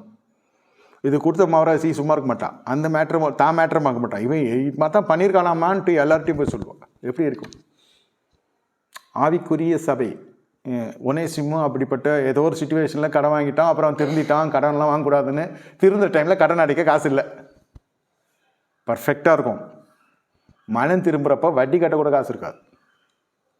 முதல்ல வாங்குறப்பெல்லாம் சும்மா 10 வட்டியெல்லாம் சர்ன்னு போவோம். நம்ம ஆள்கிட்ட கேட்கறதுக்கு முன்னே போவோம், சல்யூட் அடிப்போம். அடுத்த வாட்டி ஃபோன் பண்ணால் பெரிய தொகை வீட்டுக்கு வந்து இறங்கும். சும்மா இவர் தொழிலதிபர் மாதிரி வாழ்வாங்க. ஃபுல் வட்டி மனைவி மக்கள் வாயில் போக வேண்டிய அந்த பலகாரம், அந்த தானியங்கள் எல்லாம் அவன் கடைக்காரன் வட்டி எடுத்து போவான். வட்டி கொடுக்குற வரைக்கும் தனிக்கான இருக்கும். மனம் திரும்பிட்டான், கடனே வாங்கக்கூடாது, வட்டி கொடுக்கக்கூட வக்கு இல்லாத போயிடுச்சு. இந்த சிச்சுவேஷன் வரப்போ கூடுமான வரைக்கும் ஒளிபரப்புவாங்க. சொந்தக்காரங்க, தெரிஞ்சவங்க, அண்டை ஆயிலார் எல்லாருக்கிட்டையும் அந்த மெசேஜ் வந்துடும். எஸ்எம்எஸ் வாட்ஸ்அப்பில் வராது, வாய் வழியாக வரும். ரூமர்ஸாக கொஞ்சம் பண்ணியிருப்பான், நிறைய வரும்.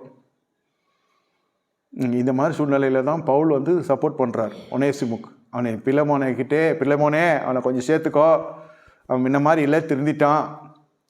அபிஷேகம் பண்ணப்பட்டவங்கள மனநிலை சொல்கிறேன். இது வந்து ஆர்ப்பரிப்பு, அபிஷேகம், ஆராதனை, இங்கே குதிக்க அதெல்லாம் இல்லை. இந்த அபிஷேகம் இந்த ஞானத்தை கொடுக்கும். நல்ல புத்தகங்களுக்கு சபையார்கிட்ட எப்படி பேசணும், பாதிக்கப்பட்டவனை பற்றி எப்படி பேசணும். அவன் ரொம்ப நல்லவன் கொடுத்துருவான், நம்ம கேரண்டர் நிற்க முடியாது. ஆனால் அதே சமயத்தில் அவன் சொல்கிறாரு, அவன் ஏதாவது அப்படி பண்ணியிருந்தாலும் நான் உனக்கு பார்த்துக்கொள்கிறேன். நமக்கு அவருக்கு கல்யாணம் ஆகலை, இவருக்கு குடும்பம் கிடையாது, ஷார்ட் டெம்பர் வேறு. பவுல் சொல்கிறேன். ஆனால் எவ்வளோ அன்பாக பேசுகிறார் பாருங்கள். ஒனேசிமோ நல்லவன் ஆயிட்டான், அவனை எதுவும் பண்ணாத. தேவனுடைய அபிஷேகம் தரிக்கப்பட்டவருடைய வாயின் வார்த்தைகள். இதே வழக்கம் தான் குடும்பத்தில் ஒரு நாளைக்கு. பவுலுக்கு கல்யாணம் இல்லை விட்டுருங்க, குடும்பத்தில் அவன் அவங்க அப்பா ஃப்ராடுன்றது அந்த பொண்ணை பார்த்து, அந்த மனைவியை பார்த்து, அது சும்மா இருக்குமா? அது இல்லை அந்த மாதிரி சும்மா இல்லாமல் இது கடங்கார குடும்பம், இது பிச்சைக்கார குடும்பம், இது ஃப்ராடு குடும்பம்னுச்சுன்னா எப்படி இருக்கும் அந்த குடும்பம்? பெண்ணும் சொல்கிறேன், ஆணும் சொல்கிறேன், இதிலெல்லாம் தலையிடாதீங்க. முதல்ல சொன்னேன் ஏன் கல்யாணம் பண்ணன்னு கேட்காத. ரெண்டாவது கேட்கறது பண விஷயத்துல பார்த்து நடந்துக்காங்க. உங்கள் சம்பாத்தியமா சபையில் ஓப்பனாக அறிவிக்கிறேன். பொம்பளை பசங்க பெண்கள் இருக்கிறீங்க, உங்கள் ஃபைனான்ஷியல் ஃப்ரீடம் எக்காரத்து கொண்டு எவங்ககிட்டையும் விட்டு கொடுக்கக்கூடாது. உங்கள் பட்ஜெட் வேறு, நீங்கள் வளர்ந்த விதம் வேறு, அப்பா அம்மா வளர்த்த விதம் வேறு, நான் ஆவிக்குரிய விதத்தில் வளர்த்த விதம் வேறு. உங்களுடைய கையின் பிரயாசம் ஆசீர்வதிக்கப்படுது, மறைக்கிறோன்னு சொல்லலை. நீங்கள் உங்கள் நிலைப்பாடில் இருங்க. ஐயா செலவு பண்ணாலும் பண்ணிட்டோம், நம்ம எடுக்க வேணாம், கடைசிக்கு தான் வரும் வண்டி. அப்போ சொல்லி புரிய வச்சு மொத்த சாவியும் பிடிங்கி வச்சு நம்ம பட்ஜெட்டுக்குள்ளே எடுத்துன்னு வந்து ஒழுங்காக குடும்பம் நடத்தி நிலப்புலன்களை வாங்குற நகை நட்டு சேர்க்குற வழியை பாருங்கள். ஃபஸ்ட்டு ரவுண்டு விடலாம், எவ்வளோ தூரம் பட்டம் போகுதுன்னு பார்க்கலாம், திரும்பி வரும். ஏன் கடன் வாங்கினேன்னு கேட்டுறாதீங்க. நீங்கள் போன அப்புறம் கடன் வாங்காத பார்த்துக்கணும். இதுதான் நான் சொல்கிற ஒரு ஆவிக்குரிய மனுஷனுடைய ஆலோசனை. மிகப்பெரிய சிக்கலில் போய் மாட்டிக்குவீங்க. இந்த இடம் வந்து ரொம்ப வெசனமாயிடும். கடன் என்னன்னு தெரியாத பெண்கள்லாம் இருக்காங்க. கடன்னா என்னன்னு தெரியாது, மார்வாடி கடையில் நகை வைக்கிறது தெரியாது, பைக்கு ஆர்சிபிக்கு வைக்கிறது தெரியாது. நம்ம இதிலெல்லாம் பயணப்பட்டதுனால நமக்கு நல்லா தெரியும். நானும் பயணப்பட்டிருக்கேன், நம்ம ஆட்களும் பயணப்பட்டிருக்காங்க. நாங்கள் 2 பேரும் டபுள்ஸ் போகாத குறை இதெல்லாம். இந்த கடந்து வந்த பாதையை சொல்கிறேன். அப்புறம் பெரிய மனுஷனா கோட்டீஸ்வரனா தெரியறதெல்லாம் ரெண்டாவது. ஒவ்வொரு நெருக்கமான சூழ்நிலையில் நம்ம போகிறனால நான் அப்பவும் கர்த்தரை கேட்பேன், ஏன் ஆண்டவரே யாரையும் அற்பமாக நீ எண்ணக்கூடாது, அதனால தான் உன்னை நடத்துகிறேன். அதுக்கு நீ இப்படியா? அது சொல்ல உனக்கு அதிகாரம் இல்லை, நான் நடத்துகிறேன். உனக்கு என்ன கனம் வேணுமா? அசிங்கமாக இருக்குது, ஓ புகழ்ச்சி கேட்குதா, கௌரவம் கொஞ்சம், எவ்வளோ கௌரவம், எவ்வளோ புகழ்ச்சி, எவ்வளோ கனம், எவ்வளோ இதெல்லாம் கேட்குறோமோ அவ்வளோ பட்டையை உரிச்சு நிற்க வைப்பார். மிகப்பெரிய நம்ம மனசாட்சி நம்மளுக்கு குத்தும். இதுக்கப்புறம் கனம் கேட்பியா, கௌரவம் கேட்பியா? இதோ அடியேன். மறுநாள் எங்கேருந்து வருமோ, எப்படி மாராசங்கள்லாம் கொடுப்போன்னு தெரியாது. இது ஒரு சிச்சுவேஷன் அப்படி இருந்துச்சு. திடீர்னு ஒரு வருமானம் வரவு நின்றுச்சுன்னா என்ன வருது? ஃப்ளோ ஆஃப் ஃபண்ட்ஸு வராமல் வருமா? இவ்வளோ பேர் கொடுப்பானா? வந்துனே இருந்தது, திடீர்னு நின்றுச்சு. என்ன பண்ண முடியும்? எப்படி இருக்கும்? ஒருத்தன் மாற்றி ஒருத்தன் வந்துன்னு இருக்கான் இதே இடத்துல. ஒரு பேங்க்காக ஒன்று அவருக்கு வருது. கார் லோன் வருது, ஹவுசிங் லோன் வருது, பர்சனல் லோன் வருது, கிரெடிட் கார்டு வருது, பொண்டாட்டி பேரில் வருது, புருஷன் பேரில் வருது. எல்லாத்தையும் உட்காந்து இதே வாசல்லே உட்காந்து நான் செட்டில் பண்ணியிருக்கேன். கொஞ்ச நாள் அப்படியே கழித்து பார்த்தா ஃபோன் வருது விசுவாசி வீட்டிலேருந்து. அந்த மாதிரி சொல்லிட்டு ஒருத்தன் மாற்றி ஒருத்தன் வரான், நான் இருக்கவே பிடிக்கலன்னு. இப்போ கொஞ்ச நேரத்துக்கு முன்னாடி நம்ம வீட்லேயும் அப்படி தான் எல்லாம் வந்திருந்தான், அதனால தான் லேட் ஆச்சு. சரி இரு, என்னென்னலாம் செய்ய முடியுமோ எல்லாம் செஞ்சு எல்லாத்தையும் வெளியே கொண்டு வரது தான் என்னுடைய ஒரு அழைப்பில் ஒரு பகுதியாக நான் எடுத்துக்குவேன். நான் மற்றவங்க எப்படியே தெரியாது, பார்த்துட்டு விட்டுட்டு போக முடியாது, எடுத்து கொடுக்கறதுக்கும் நமக்கு இல்லை. அப்புறம் நான் சொன்னேன், சிஸ்டர் நாமளும் அந்த மாதிரி தான் போயின்னு இருக்கோம், கொஞ்சம் இருங்க, அவசரப்பட்டு டெசிஷன் எடுத்துடாதீங்க. இது டெசிஷன் எடுத்து எங்கே போக முடியும்? எங்கேயும் போக முடியாது. நம்மளால் தான் ஆழமாக போட்டார் வலையை, எங்கேயெல்லாம் போக முடியாது. மாய்ச்சி கொள்கிற அளவுக்கு போயிடுவாங்க. இந்த இடத்துல இருக்கிறத விட செத்தால் நலமாக இருக்கும். அந்த விருப்பம்லாம் இருக்கக்கூடாது. எப்படி அதை ஓவர் கம் பண்ணி வரணும்னு தான் பார்க்கணும், எப்படி அதுலேருந்து வெளியே வரணும்னு தான் பார்க்கணும். மன விருப்பம். ஒரு குடும்பத்தில் குழப்பங்கள். சவுல் நல்ல ராஜ்யபாரம் பண்ணுற மனுஷன், நல்ல பெரிய இடமா மாமனார் கிடைச்சான். இப்போ சாதாரண இவனா ஒரு குடியான வீட்டில் போயிருந்தா கூட நல்லா சாப்பிட்டுட்டு நிமிடம் தூங்கிருக்கலாம். இவன் என்னைக்கு வெட்டுவான், என்னைக்கு குத்துவான்னு தெரியாது, லூஸ் வேறு இது இல்லை, மன்னிக்கணும். ஆமாம், மனநிலை தடுமாற்றம் இருக்குல்ல இந்த மனுஷனுக்கு. திடீர்னு மகனேன்றான், திடீர்னு நான் வெட்டுறேன் குத்துறேன்றான், திடீர்னு பையனை கெட்ட வரத்தில் திட்டுறான், பேலியாளின் மகனே மாறுபாட்டில் ஸ்ரீ ஒண்டிய அவனோட பொரிய அசிங்கமாக பேசுகிறான், திடீர்னு தீர்க்க தரிசனம் வரைகிறான், என்ன சங்கீதம் படிக்கிறான், உன்னத பாட்டு படிக்கிறான், திடீர்னு அம்மாலேருந்து ஆத்தாலேருந்து எடுக்கிறான். என்ன செய்யறது இது? இவன் பேசுறதை பார்த்து நம்மளையும் பேச வச்சுருவான். 10 வாரத்தில் ஒரு வார்த்தை பேசுமா இல்லையா? இப்போ நீ மட்டும் யோகியமான பொண்ணு. இது எது யார் கூட நம்ம யார்கிட்ட சண்டை போடுறதுப்பா? மாமனார் இப்படி திட்டுறான்னு அவன்கிட்ட சண்டை போடுறதா? பொண்ணு அவனுக்கு சப்போர்ட் பண்ணுறேன்னு சொல்கிறதா? இல்லை அபாண்டமாக பேசுதுங்களே. நீ பேசல கெட்ட வார்த்தை? எங்கள் அப்பா மட்டுமே பேசுனேன், அவன் 1.5 மணி பேசினான், நான் ஒரு விஷயம் பேசினேன், ஒரு சின்ன விஷயம் தான் பேசியிருப்பேன். நான் மனசு தானே, இந்த மாதிரி எல்லாம் நடக்கும்ன்றேன். இப்போ ஆகின கல்யாணத்துக்கு என்ன பண்ணுறது? மறுபடியெல்லாம் கல்யாணம் பண்ணால் நினச்சி கூட பார்க்காதீங்க. நம்ம ஃபஸ்ட்டு பால்லே தோற்றுட்டோம். இதோட மோசமாக வந்துச்சுன்னா என்ன பண்ணுறது? இதுக்கு சில பேர் சொல்கிறேன், நான் பீகார் ஊழியத்துக்கு போகிறேன்னு. அது இல்லை, ஆன்சர் அது இல்லை. இருந்து நம்ம வாயை நம்ம கண்ட்ரோலில் வச்சுக்கணும். முதல்ல சூழ்நிலை பல விஷயத்துக்கு எடுத்துன்னு போவோம். பவுல் சொன்னார் இல்லையா, கல்யாணம் ஆகாதவன் என்ன மாதிரி இருந்தால் நல்லா இருக்கும்னு. நம்ம தான் உபவாசத்து பண்ணோம் இல்லை கல்யாணம். பவுல் சொல்கிறார், நான் கம்முன்னு இருக்கோம். எல்லாருக்கும் தெரியல புள்ள இருக்குது, நம்ம புள்ள பெற்றுக்காமையாக இருக்கோம். Practically talking, I am practical past.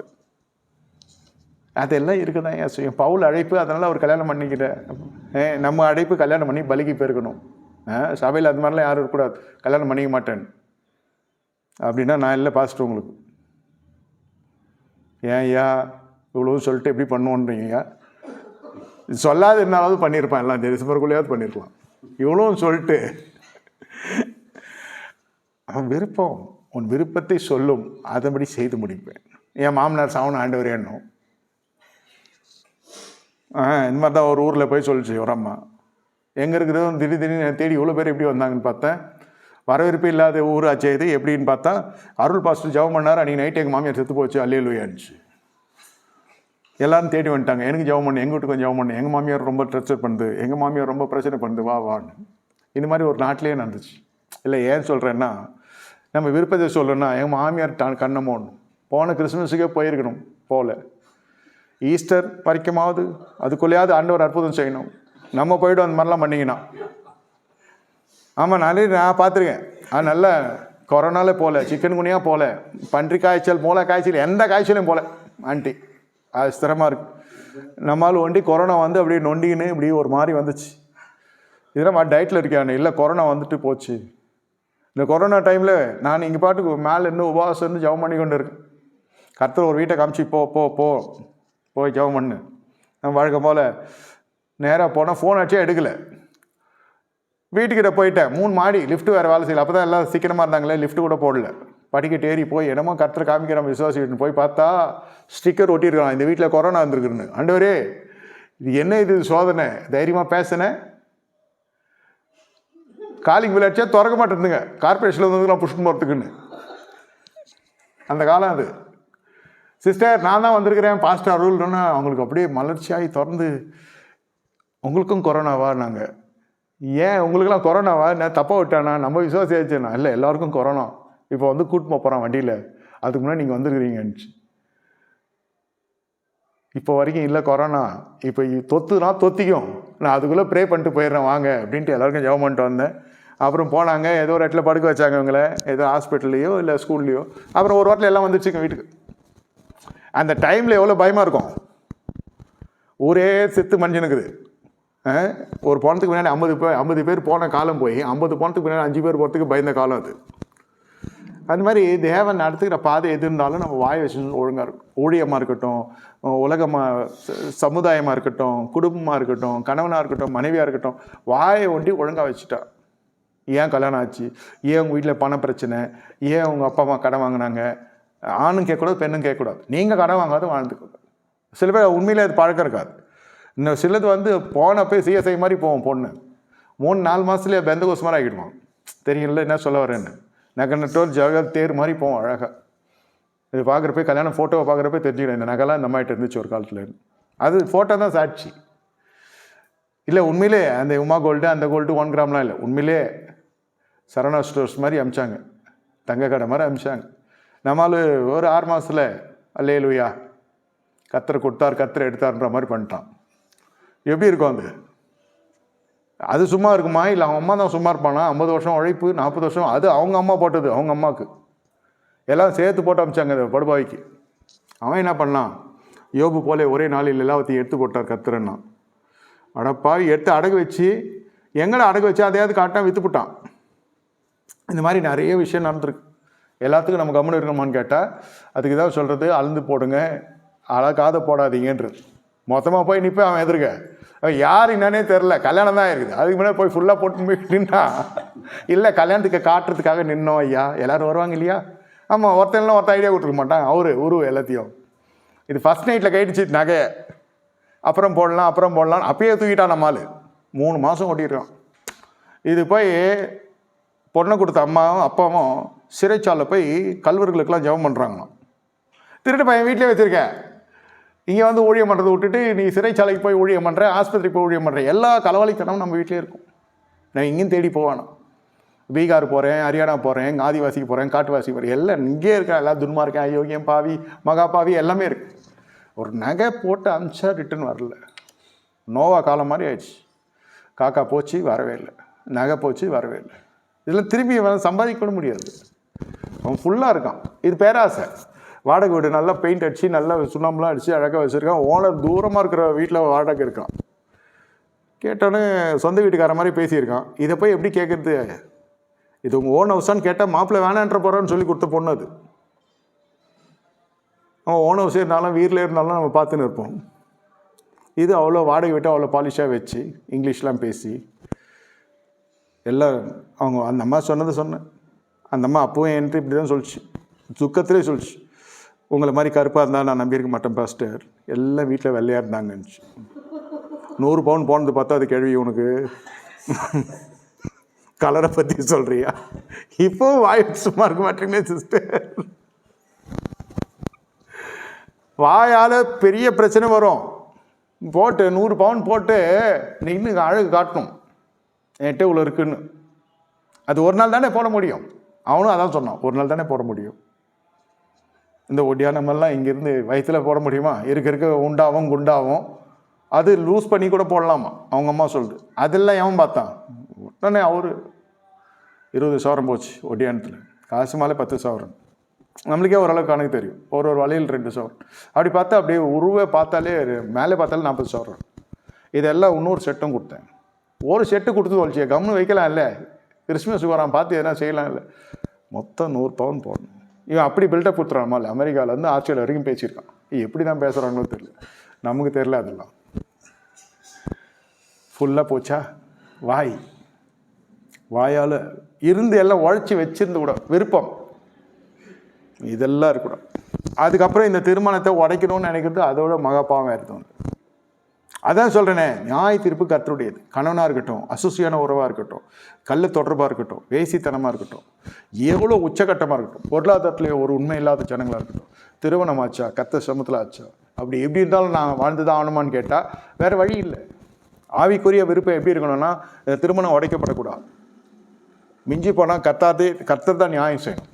அப்படி தான் நியாயம் செய்திருக்கிறார். இது வரைக்கும் நான் பார்த்து கர்த்தர் கைவிட இல்லை விசுவாசிகள். ஆனால் அதே சமயத்தில் ஞானத்தை போதிக்கிற தேவன் நமக்கு ஞானத்தை கொடுக்குறார். நகையை கொடுக்கலாம், பணத்தை கொடுக்கலாம், நம்மளே கொடுக்குறோம் ஒரு கணவன். ஆனால் கணவனுக்கு ஒரு 5-10ன்னா பிரச்சனை. உண்மையிலே கணவனுக்கு தேவை இருக்கும், இல்லைன்னு சொல்ல. ஏதோ அர்ஜென்ட் ஆபத்துன்னா பரவாயில்ல. ஒரே முட்டை 50 சவரம் எட்டுமே வைக்கிறானா, இவன் என்ன வேலை பண்ணி வச்சுருக்கானா, அது கேட்குவானா? அப்படியா மெய் மருந்து இருப்பீங்க? அப்பயே ஊரை கூட்டலாம் இல்லை? நீ சொல்கிறேன். அதுக்கு அந்த அம்மா சொல்லுது, எங்கள் அம்மா சொல்லி கொடுத்த அனுப்பலை இதெல்லாம்னு. இது எதெல்லாமா சொல்லிக் கொடுப்பாங்க? அதான் இது சுத்தமாகவே இந்த ஃபைனான்ஷியல் விஷயம் தெரியாத ஃபேமிலி. இது ஃப்ளோ நிறைய இருக்குது. எப்போ நிறைய இருக்கிறப்ப சரியாக சாப்பிடாதுங்க பசங்க. வேண்டணும், ஊட்டுறதுக்கு வேண்டுவாங்க. ஆனால் கொஞ்சம் பற்றாக்குறையில் இருக்கிறவங்க பார்த்தீங்கன்னு வச்சுக்கோங்க, அப்படியே கபுக்குன்னு அடித்து கிடிச்சு அது தட்டில் ஒரு பருக்கு எல்லாம் சாப்பிட்ருவாங்க. கிருபை இருக்கிற பொழுது தெரியாத அருமை. ஒரு காலம் வரும், கிருபையெல்லாம் எடுத்துக்கப்பட்டுரும், அந்திகிறிஸ்துவின் ஆட்சி வரும். அப்போ ஆண்டவரே இப்போ நம்ம கூப்பிட்றோம், வாங்கடா வருத்தப்பட்டு பாரம் சுமக்கிறேன், போடான்னு போயிடுறான். அதுக்கப்புறம் ரத்த சாட்சியாக தான் மறித்து தேவ சமூகத்துக்கு போக முடியும். 7 ஆண்டுகள் உபத்திரவ காலம் இருக்குது. வருகையிலே ஒழுங்காக போனால் நல்லபடியாக போய் சேர்ந்துடலாம். எப்படி சௌரியம்? வாய் சும்மா இருந்தால் தான் வருகையில் போக முடியும். இங்கே கணவன் மனைவிக்குள்ளே பிரச்சனை, புருஷன் பிரச்சனைலாம் வருகை போக முடியாது. ஆமாம், திருவந்து செல்லாது. எடுக்கலாம், கேட்டால் ஹஸ்பண்ட் வரல, ஆஃபீஸில் இருக்கார். நிறைய விவாகரத்து கேஸ்லாம் என்ன சொல்லுவாங்கனாக்கா, ஹஸ்பண்ட் ஃபாரினில் இருக்காருன்னு. அவன் பக்கத்தில் தான் யூரின் போயின்னு இருப்பான். பேச்சு ஃபாரினில் இருக்கிறாரு, யூரினில் இருக்கிறாருன்னு எதுவும் சொல்ல முடியாது. வாழ்க்கை திருமணம் இது எடுத்துக்கலாம், திருவிருந்து. That will not be validate, that it become invalid. நம்மக்கிட்ட உண்மை இல்லாத எடுக்கிற திருவிருந்து நம்மளுக்கு பலிக்காது. அதனுடைய ஆசீர்வாதம் வராது. வாய் மன விருப்பத்திலே வாய் வச்சுன்னு ஒழுங்காக இருக்கணும். இந்த சிம்சோன் பண்ண மாதிரி பண்ணி குடும்பத்தை நாளாக்கி உடச்சி சிதைச்சி அபிஷேகத்தினாலே குடும்பம் உடச்சிது. நிறைய பாஸ்டர் பிள்ளைங்கள்லாம் சொல்லுவாங்க, எல்லாருக்கும் இயேசு நல்லவர். நாங்கள் பாஸ்டர் பசங்களாக இருக்கிறனால சொல்கிறோம், எங்களுக்கு ஒன்று இயேசு கெட்டவராக இருந்தார். அங்கிள், எங்கள் அப்பா உங்களை மாதிரி இல்லை. அது எப்போ அவங்க எங்கள் அப்பா என்ன மாதிரி எப்போ அவங்க அப்பா இருப்பார், உங்கள் அப்பா மாதிரி இருந்தார், அவ்வளோதான். எல்லாருக்கும் நல்ல மனுஷன். வீட்டுக்கு வந்தாலும் சபை நடத்துவார், அதான் பிரச்சனை. பசங்கிட்ட வந்தோடனே எல்லாம் அசம்பிள் ஆகி சோத்திரம் சொல்லணும் இருக்கு. இது நடக்கிற கதையாது. அவர் வந்தோடனே எல்லாம் அசம்பிள் ஆகி சபையில் ஏஞ்சி நிற்கிறாங்க, கை கூப்பிட்றாங்க, எல்லாரும் சோத்திரம் சொல்கிறாங்க. நான் சொன்னேன், நல்ல வேலையோட உங்கள் அப்பா எல்லோரும் அசம்பிள் பண்ணி சோத்திரம்னு சொல்ல வச்சார். நானும் அந்த காணிக்கே கேட்டிருப்பேன், உங்கள் அப்பா எவ்வளோ நல்ல ஒரு நாடு, எவ்வளோ சொல்லி பார்க்குறேன். பசங்க நீங்கள் எனக்கு கன்வின்ஸ் பண்ணுறீங்க அங்கிள், தெரியும் எங்களுக்கு நான் சொல்ல வரீங்கன்னு புரியுது. வெறுத்துட்டோம் நாங்கள். இது மாதிரி 1 இல்லை 2 இல்லை. எவனா சபையார் எவனோ பார்த்துட்டு சொல்லியிருப்பான், எவனோ பீடி பிடிச்சுன்னு இருப்பான். உன் பையன் மாதிரி இருந்ததுனால போதும், இங்கே வந்தாலும் பெல்ட்டு சவுக்கடி தான். பிள்ளைய பெரம்பால் கையாளாத அப்பனே இல்லைன்னு போட்டிருக்குது. சின்ன வயசுலேயே கையாளுன்னு இருக்குது, அது இவர் மாற்றிக்கினார். பெரம்ப கையாளாதான் அப்பனே இல்லைன்ட்டார். திரும்ப ஏன் புகைச்சேன் புகையில் உண்மையில் அந்த பையன் சிகரெட் பிடிக்காது, ஆனால் குடிப்பான். அவனே சொல்லிட்டான், அடி தாங்க, நான் சிகரெட்லாம் பிடிக்க மாட்டேன், நான் வெறும் பீர் தான் குடிப்பேன்ட்டான். பத்தியா இப்போ உண்மை வெளில வந்துச்சுன்னு திருப்பி அடித்தார். அப்படியே பசங்க ரொம்ப டென்ஷனாகி தாறுமாறான ஜீவத்துக்கு போயிடுச்சு. அப்பா இறந்துட்டார், கர்த்தர்கள் நிறுத்தி அடிச்சிட்டார். அடுத்தது ஊழி யாரா செய்றீங்கன்னு கேட்டால், ஐயா காலில் வேணா வர என்னை விட்டுரு, நாங்கள் பட்ட கஷ்டம் எங்கள் பசங்க படக்கூடாதுன்ட்டான். என்னடா இவ்வளோ ஊழியத்தில் பாடுகள் அனுபவிச்ச மாதிரி பேசுறீங்கனாக்கா, எங்கள் அப்பாவே பெரும்பாடு, பெரிய பாடு எங்கள் அப்பா தான். வீட்டில் சபை நடத்தாத, வீட்டு சபை அது சொல்ல, நான் வீட்டில் கூட்டம் அதெல்லாம் சொல்ல. I hope you can understand. வீட்டில் போயிட்டு என்ன உங்களுக்கு இதெல்லாம் ஊழியெல்லாம் அவுட்டோரு. இங்கே வீட்டில் வந்து இயேசுவை ப்ராக்டிஸ் பண்ணுங்க. ஒரு அப்பாவாக நடந்துக்கோங்க, ஒரு புருஷனாக நடந்துக்கோங்க, அவர் சாப்பிடுங்க. எல்லாருமே சட்டத்திட்டம், டிவி போட்டால் நியூஸ் தான் கேட்கணுன்றது. அப்போ டிவியெல்லாம் சாத்தான்னு சொன்ன அந்த பேக்ரவுண்ட்லேருந்து வர்றாரு அவர். இந்த மாதிரி ரொம்ப பசங்க சினிமா போய் பார்க்க ஆரம்பிச்சிட்டாங்க, தேட்டர் போய் பார்க்க ஆரம்பிச்சிட்டாங்க.